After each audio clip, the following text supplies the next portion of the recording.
Hi, I'm making this little video because we're about to learn the three minuets from Suzuki Book 1, Minuet 1, 2 and 3 as they're imaginatively called. The interesting thing is that minuet itself is a very popular, or was a very popular and versatile form back in the 17th and early 18th centuries. But it's a form that actually lasted way beyond that because it was so popular.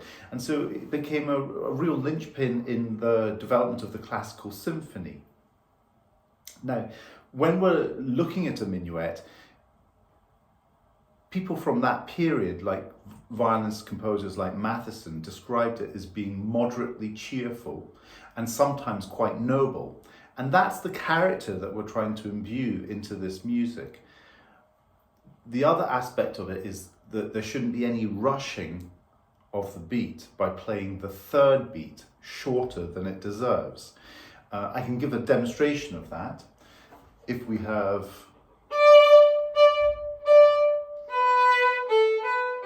rather than or no, it has to have time. And the best way of doing it is actually movement, feeling the pulse. Imagine you're moving your feet to this.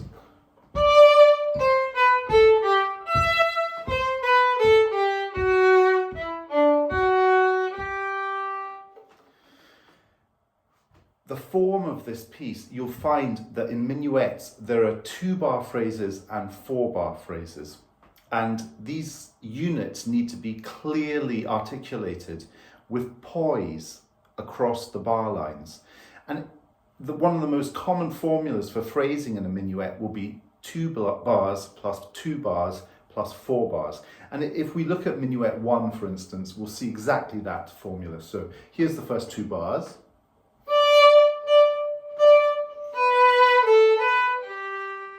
Here's the second 2 bars.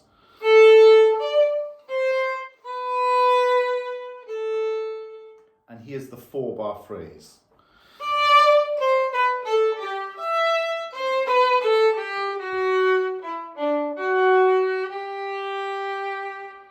So we have this beautiful symmetry to this piece.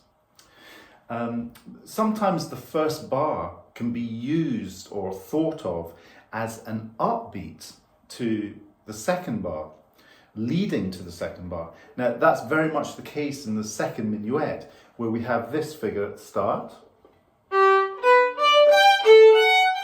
So there, then away, then it goes again.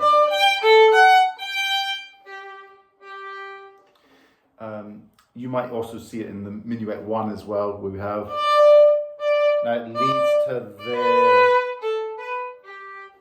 So this idea of the first bar leading to the second bar is quite common in a minuet.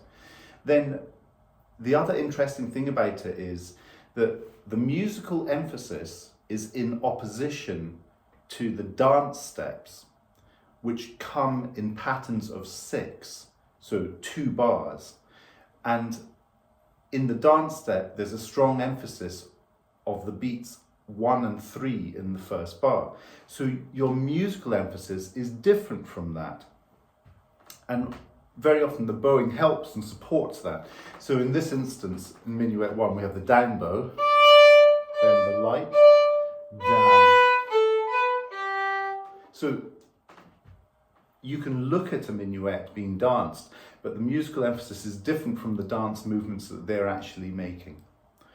I hope that these little ideas help in developing skills in minuet. The thing about it is that when you're teaching very young children, you're planting seeds, and you're trying to plant seeds for the aesthetic of the actual piece, the beauty of it. If you don't do that, then what you get is a technical performance. But technique is nothing without musical intention. It's the musical intention that drives technique. And if it's the other way round, if it's just about technique, then all that we get is whole bow, half, half, whole bow, half, whole bow. And there's no sense of what this dance or the nobility or the cheerfulness of this dance is all about.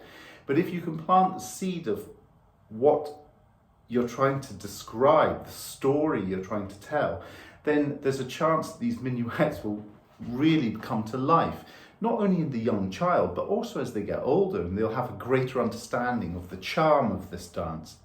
And it's an interesting dance because very often it was used just before something like a jig. And so it was like the calming, coming back to earth before the drama of the next movement.